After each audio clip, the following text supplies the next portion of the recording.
You know, I guess I'm just a glutton for punishment. Now, I'm not talking about when my girlfriend takes that and she gets up there real good in my and yeah, it feels great, especially when she also puts a no, I'm not talking about that kind of punishment. That's the good kind. I'm talking about the lazy, boring, contrived excuse of a show that is Ironheart. And well, I stayed up until 2 fucking o'clock watching the first 3 episodes, so you don't have to. And I've got some things I want to say about it. Ironheart. Let's talk about it.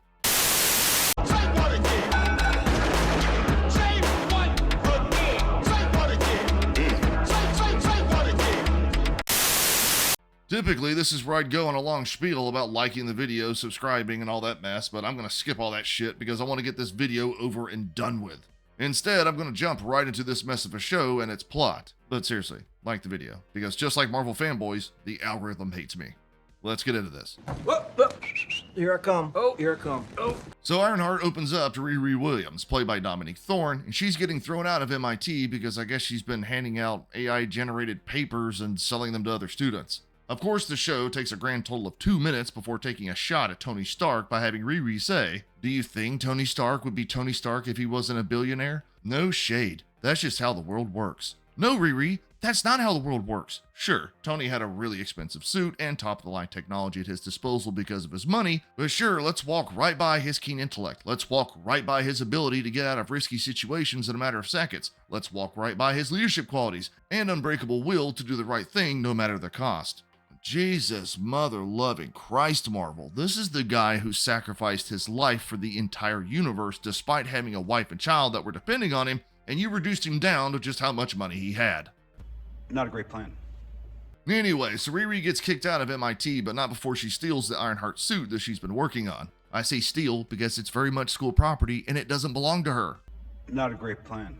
So she steals the damn thing and sets course for Chicago, except, oh no, the school realizes she took it and disables the AI in it, sending her crashing into the streets below. Wait, what? Hang on. MIT is like a 2.5-hour flight from Chicago, so even if she's traveling twice as fast as a commercial plane in her rickety, unfinished suit, that means it took MIT over an hour to realize she'd stolen the damn thing and shut her down. Not to mention she falls right in the middle of the streets of her destination. How convenient. I'm sorry, I'm allergic to bullshit. Now, Riri needs money, you see, in order to fully complete her suit, do upgrades, and, live life. So she decides to join this diverse team of thieves. There's these 2 small children who are apparently world-class fighters. Where do they learn how to fight and become such badasses? No fucking clue. There's also Clown, the team's pyrotechnician who can get anyone, including herself, out of any troublesome situation. Where did she learn how to do all that? Also no fucking clue. Then there's this. Slug, and Slug is good with computers. There.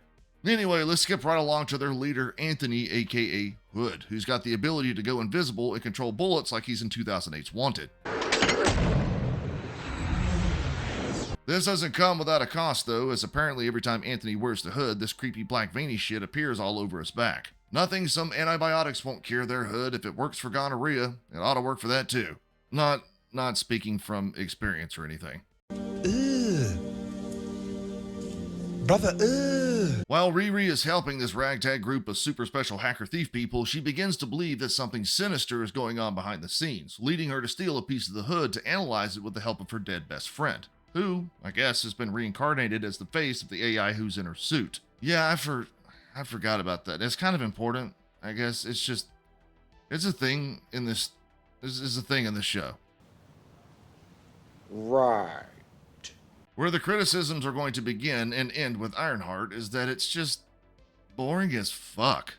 Episode 1 spends all of its runtime focusing on irrelevant world building, introducing us to characters that don't have much to do with the main plot of the show, and it gets real hung up on Natalie, the aforementioned best friend of Riri's who died in a drive-by shooting. A drive-by shooting in Chicago? Who could have seen that coming? What do you mean by that?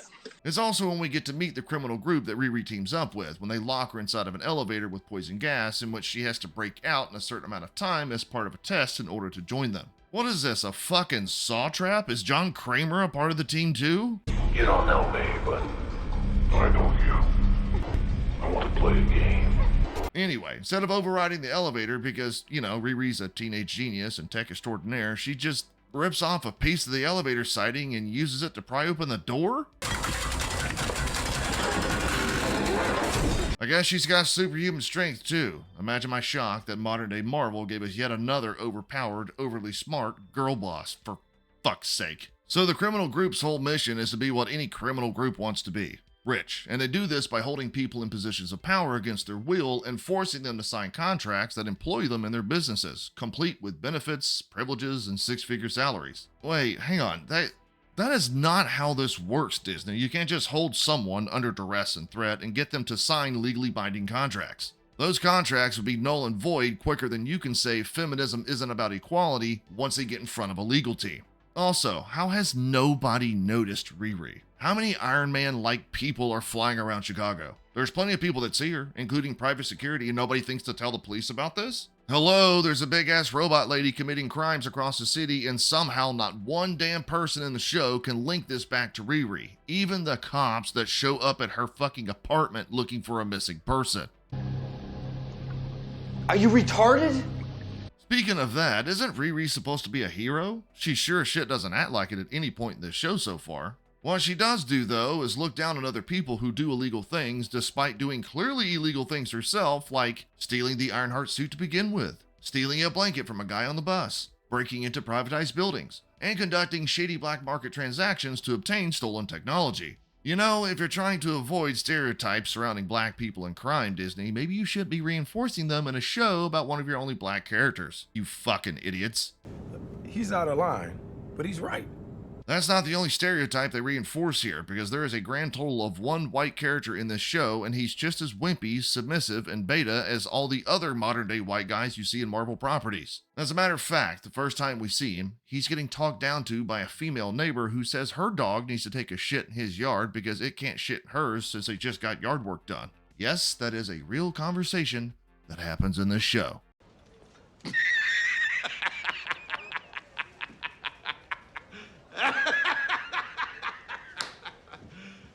You serious?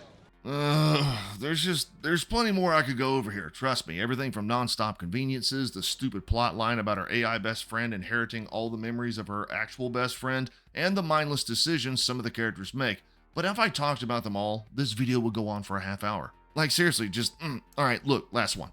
For instance, the Hood. He is very possessive over his hood, alright, and he doesn't allow anyone to touch it. But he conveniently leaves it locked in a vault in the team hideout, surrounded by people that he himself has assembled to break into things. Not a great plan. It's just so fucking stupid. And there's no wonder why Disney waited so long to shart this out on a Disney Plus. It's lazily written, haphazardly edited together, and it's helmed by a hero that in its first 3 episodes isn't even a hero. Then now that I think about it, just like the show said, Riri is not Tony Stark. She's selfish, narcissistic, and cares about nothing else except her own goals, which is a big difference from the man who once wanted to encase the entire planet in armor to protect it and its own people. Anyway, I appreciate y'all for checking out my review. I'll talk to y'all later.